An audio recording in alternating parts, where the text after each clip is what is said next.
the next day. अस्सलाम वालेकुम। उम्मीद करती हूँ सब खैर खैरियत से होंगे। तो ये फिर उसका नेक्स्ट डे का व्लॉग था। मतलब आपको बताइए जिस तरह मतलब इसके बर्थडे के दिन गुजरा, उसके अगले दिन इसके गिफ्ट का गुजरा। फिर उसके बाद अगले दिन जो ये सारे प्रिपरेशन की होती है तो इनको उतारना भी होता है, ज़ाहिर है ये सारे बोर्ड वगैरह वो चीज़ सब उनकी होती हैं। जस्ट चार्ट्स वगैरह आपके होते हैं तो वो आपको सारी प्रिपरेशन उतार के उनको ज़िम्मे करनी होती है। रात को ये बहुत थक चुकी थी तो उस वजह से जो है ये सो गई थी, क्योंकि ये सब के साथ खेलने में और सारा दिन इसके ऐसी तरह गुजरा तो ये बहुत ही ज़्यादा थक चुकी थी। उसके बाद ये सो गई तो फिर उसके बाद मैंने भी कोई काम कुछ चीज़ें नहीं समेटी। मैंने कहा नेक्स्ट डे समेटेंगे क्योंकि थकावट बहुत ज़्यादा हो गई थी। बस फिर हम दोनों सो गए थे और फिर वो इसी तरह वहीं गिफ्ट्स पड़े हुए थे, वहीं पर सारी इसकी चीज़ें, वहीं पर सारे डेकोरेशन, वही सारे कुछ बैलून्स वगैरह सब कुछ जैसे था वैसे का वैसे ही पड़ा हुआ था। तो बस फिर मैंने इसके बाबा ने मतलब हम लोगों ने शुरू की डेकोरेशन वगैरह उतारना, क्योंकि वो सारी चीज़ें एक जगह समेट के उनको वापस करनी थी। तो पहले हमने फ्लावर से शुरू किया कि बारी बारी फ्लावर उतारते हैं, फिर बाकी मतलब जो इनके स्टिक्स वगैरह हैं और भी जो चीज़ें हैं मतलब वो सारी चीज़ें उतार के उनको दे देंगे। तो पहले हमने फ्लावर्स वगैरह उतारे और भी काफ़ी चीज़ें थी। तो उतने में ये सारे खिलौने इकट्ठे पड़े हुए थे तो ये उनमें से निकाल निकाल के खेल रही थी, खुश हो रही थी। और ये बस कभी एक खिलौना निकाल रही थी इन खिलौनों में से, कभी दूसरा खिलौना निकाल रही थी। तो मैंने ये से एक निकाल के दे दिया जो इसके नाना नानी या खाला खाला में से कोई भी लाए हुए थे, तो कि इनके साथ खेले ताकि बाकी सारी चीज़ों को मैसअप मत करे, क्योंकि मुझे सारी चीज़ें समेटनी थी तो इसलिए मुझे कुछ समझ नहीं आ रही थी। बहुत ज़्यादा ही गंद बना हुआ था। एक अकेला बंदा हो तो उसके लिए ये सब चीज़ें हैंडल करना, सारी चीज़ें संभालना, सब कुछ करना बहुत मुश्किल हो जाता है। तो इस वजह से फिर मैं वो सारी चीज़ें देख रही थी कि किस तरह कहाँ पर ये संभालूँगी। मतलब इतनी मेरे घर में मतलब इतनी अलमारियाँ या कुछ चीज़ें एक्स्ट्रा नहीं बनी हुई कि ये सब चीज़ें मैं उधर रखूँ। तो मेरी एक बैठक में जो है वो एक बर्तनों की अलमारी थी, जिसको मैंने मतलब बर्तन को जगह बना के साइड पे करके इसके वो खिलौने वगैरह जो हैं वो एडजस्ट करवाए। अगर आपका अपना घर होता है तो फिर उस हिसाब से मतलब कोई सेपरेट अगर आप रहते हैं तो कोई मसला नहीं है, लेकिन भाई अगर आप मतलब एक जॉइंट फैमिली में रहते हैं तो फिर आपको सारी टर्म्स एंड कंडीशंस को फॉलो करना पड़ता है। उस हिसाब से फिर आपको हर चीज़ को एडजस्ट करना पड़ता है, क्योंकि हर एक चीज़ पहले से सेट होती है तो आप उन चीज़ों को मतलब छेड़ नहीं सकती है। ये चीज़ मतलब एक जॉइंट फैमिली वाली मतलब वो चीज़ समझ ही सकते हैं जो मदर्स या जो पेरेंट्स रहते हैं। बस फिर आहिस्ता आहिस्ता हमने सारा सामान खोलना शुरू किया। आधे से ज़्यादा हम सेट कर चुके थे, मतलब खोल चुके थे, और आधा था जो वो बस रह गया था। साथ में ये तंग भी बहुत कर रही थी, हर चीज़ों को छेड़ रही थी। तो फिर इसका ये पोस्टर वगैरह निकाला हमने। समझ नहीं आ रहा था ये चीज़ अभी उतार तो दिए, क्योंकि ये पोस्टर जो है वो उनको नहीं जाना था कि हमारे पास ही वापस रहना था। तो हम ये सोचे थे कि इसको कहाँ लगाएं, क्योंकि रूम जो है हमारे बिल्कुल एडजस्ट हैं किसी तरह। मतलब दूसरे रूम में एक हमने ड्राइंग रूम बनाया हुआ है, एक हमने बेडरूम बनाया हुआ है, और जो थर्ड रूम था वो भी एक किस्म का स्टोर रूम ही बना हुआ है, उसमें काफ़ी चीज़ें एडजस्ट की हुई हैं। तो फिर यही सोच रहे थे कि ये पोस्टर किधर लगाएं हम उस चीज़ का, मतलब अपने बच्चे का।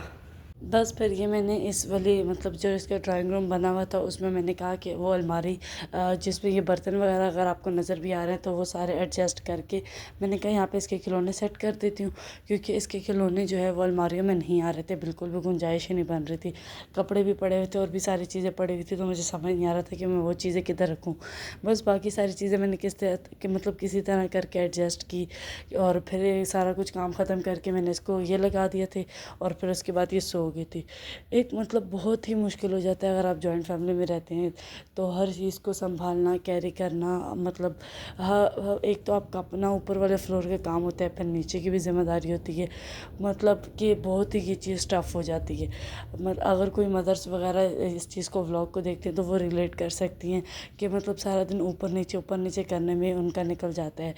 मतलब अगर नीचे अगर आपका किचन आप इकट्ठे यूज़ करते हैं तो आपको बार बार नीचे ऊपर नीचे करना पड़ता है।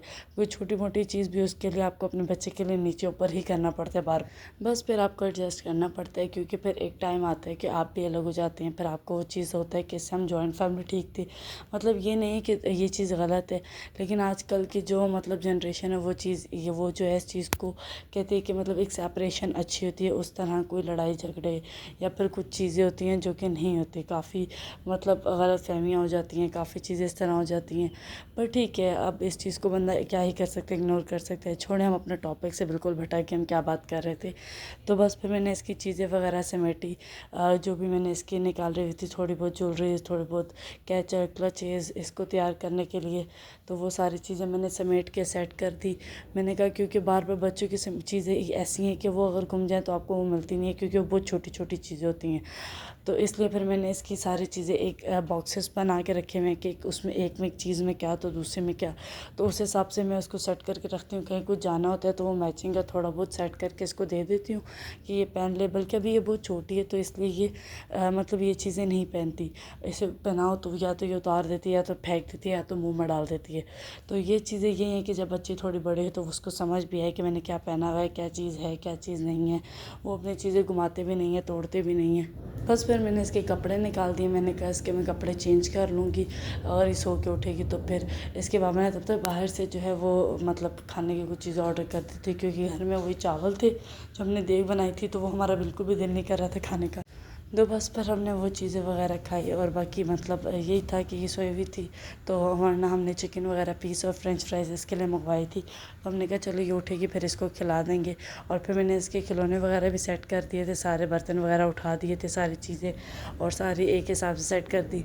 और फिर उसके बाद मैं कुछ काम वगैरह कर रही थी, तो इसकी मेरी कज़न मतलब इसकी कज़न ने मुझे बोला कि वो फूफो मामी आनी जो भी है वो बोलती हैं, अभी मुझे इस चीज़ का याद नहीं है। तो फिर उन्होंने कहा कि ये देखें ये खुद ब खुद नहीं ऊपर चढ़ रही है। तो मैंने कहा अच्छा ठीक है, तुम इस चीज़ को दोबारा ऊपर कुछ चीज़ रखो, देखते हो मेरी चढ़ती है कि नहीं। तो वो उसी तरह माशाल्लाह इसने पहली दफ़ा जो है वो ऊपर स्टेपिंग की है, वो चीज़ में देखी बहुत अच्छा लगा।